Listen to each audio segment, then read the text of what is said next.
Good morning विद्यार्थी मित्रों। कक्षा 11 विषय भूगोल पाठ 7 भूमि स्वरूप। इस वीडियो में हम लोग मैदान के बारे में जानकारी प्राप्त करेंगे। समुद्र की सतह से लगभग 180 मीटर से कम ऊंचाई वाले और लगभग समतल सतह वाले तथा एक समान चट्टानी संरचना वाले भूमि स्वरूपों को मैदान कहते हैं।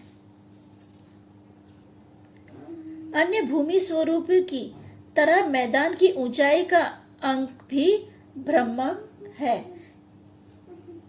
यूएस के पेरी के मैदान की ऊंचाई समुद्र की सतह से 1500 मीटर है, जबकि पश्चिम एशिया में जॉर्डन नदी के मैदान समुद्र की सतह से भी नीचे हैं।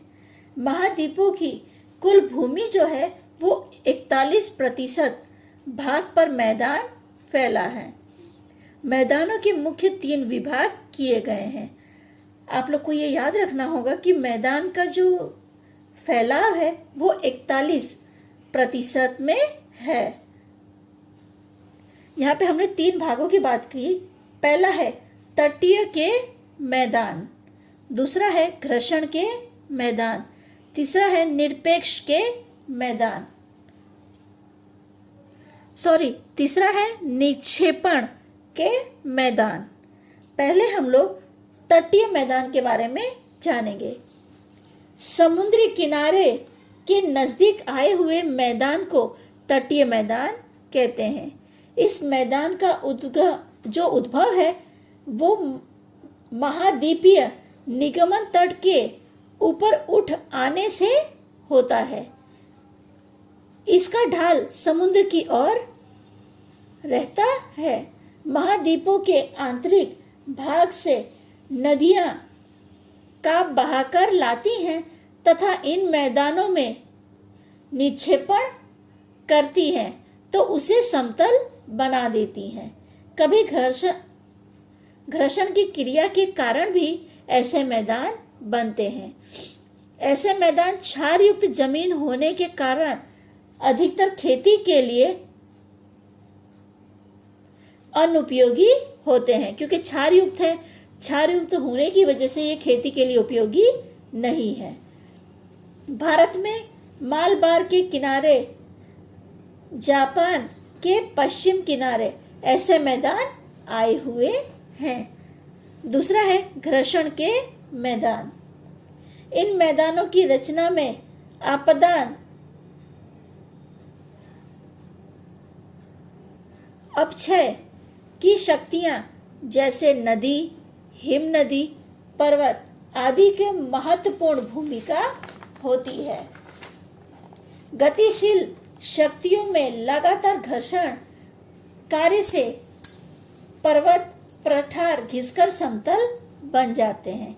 इनमें मुलायम चट्टानें जल्दी घसती हैं, जबकि कठोर चट्टानें जो हैं धीरे धीरे घिसकर मूल्य स्थान पर टिकी हुई देखने को मिलती है। ऐसे मैदान को पेनी प्लेन कहते हैं। नदियों के घर्षण कार्य से बनने मैदान में दिल्ली के पश्चिम में अरावली का प्रदेश, पूर्व इंग्लैंड का मैदान, रूस के मध्य का मैदान, पेरिस बेसिन मुख्य है। हिम नदी निर्मित मैदान कनाडा, नॉर्वे, स्वीडन, फिनलैंड आदि देशों में आए हुए हैं।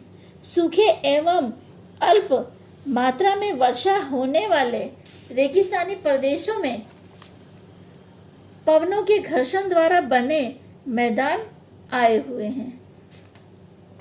ये जो ऊपर हमने पढ़ा घर्षण के मैदान, ये क्या है? घर्षण की वजह से इनकी रचना होती है। जैसा कि मैंने आपको बताया कि कई चट्टानें जल्दी घस जाती हैं, तो कई चट्टानें धीरे धीरे होकर या समय के साथ घसती हैं। नदी के घर्षण की वजह से जो मैदान बने थे उसमें दिल्ली के पश्चिम में अरावली का मैदान, पूर्व इंग्लैंड का मैदान, रूस के मध्य का मैदान और पेरिस का मैदान मुख्य था। और हिम नदी निर्मित मैदान में कनाडा, नॉर्वे, स्वीडन, फिनलैंड आदि देशों के आए हुए हैं। तीसरा टॉपिक है निक्षेपण के मैदान। नदी, हिम नदी तथा पर्वत जैसे गतिशील शक्ति भी निक्षेपण कार्य करती है। वह अपने साथ लाए हुए वहन बोझ आदि को वहन शक्ति घट जाने पे उसका निक्षेप कर देती है और इस प्रकार के निक्षेपण के मैदान की रचना होती है। नदी पर्वतीय विस्तारों में से मैदानों में प्रवेश करती है, यानी नदी हमने देखा है पर्वतों से बहकर समतल स्थान पर आके बहने लगती है। उस समय उनकी घाटियों में से कंकड़, चट्टानों के टुकड़े, रेती आदि के निक्षेपण कार्य से तलहटी में मैदान बनते हैं। उसमें विशिष्ट आकार के कारण उन्हें पंखाकार मैदान कहते हैं। नदी में जब बाढ़ आती है तब उसका पानी किनारे के आसपास फैल जाता है। तब काप निक्षेपण द्वारा बनने वाले मैदान को बाढ़ के मैदान के नाम से जाना जाता है। नदी जब समुद्र में मिलती है तब समुद्र किनारे के क्षेत्रों में अपना धीमा वेग के कारण प्रचुर मात्रा में काप जो है वो निक्षेपण से नदी के मुहान पर त्रिभुजाकार मैदान बनाती है, जो अत्यंत उपजाऊ होता है, जो खेती के लिए सर्वोत्तम माना जाता है। त्रिभुजाकार मैदान यानी डेल्टा का मैदान। त्रिभुजाकार मैदान बनाने के लिए कुछ अनिवार्य इस प्रकार है। पहला, नदियों में 12 महीने पानी की पर्याप्त मात्रा होनी चाहिए। दूसरा, नदियों में विपुल मात्रा में वहन भोज अवश्य है। तीसरा, नदी जब समुद्रों को मिलती है तब उसका वेग धीमा होना चाहिए, तभी इन मैदानों की रचना होगी।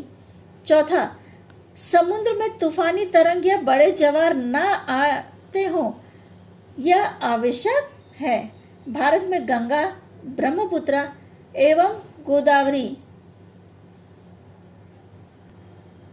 मिसिसिपी, इजिप्ट में नील, म्यांमार में इरावती आदि नदियों ने त्रिभुजाकार मैदानों की रचना की है, यानी डेल्टा प्रदेश की रचना हुई है। हिम नदी पिघलती है तब उसमें विद्यमान पदार्थ चारों तरफ फैल जाते हैं। हिम नदी के इस निक्षेपण कार्य से बने मैदान को ड्रिफ्ट प्लेन कहते हैं। ऊंचे अक्षांशीय क्षेत्रों में आए हुए कनाडा, नॉर्वे, स्वीडन, ग्रीनलैंड आदि में से ऐसे मैदान देखने को मिले हैं। पवनों के घर्षण कार्य द्वारा अपने साथ लाए हुए वहन बोझों में कई अवरोध आने पर अथवा पवन की गति धीमे पड़ने पर उसका निक्षेपण होता है, जिसके परिणाम स्वरूप जो मैदान बनते हैं उसे लोयस का मैदान कहते हैं। चीन में जो पीली मिट्टी का मैदान है वो इस प्रकार के मैदान का उत्तम उदाहरण है। ठीक है विद्यार्थी मित्रों, इस वीडियो में हम लोगों ने 3 टॉपिकों की चर्चा की। तटीय मैदान, घर्षण के मैदान और निक्षेपण के मैदान, ये तीनों की चर्चा हमने इस वीडियो में की। अगले वीडियो में हम लोग मैदानों का महत्व के बारे में चर्चा करेंगे।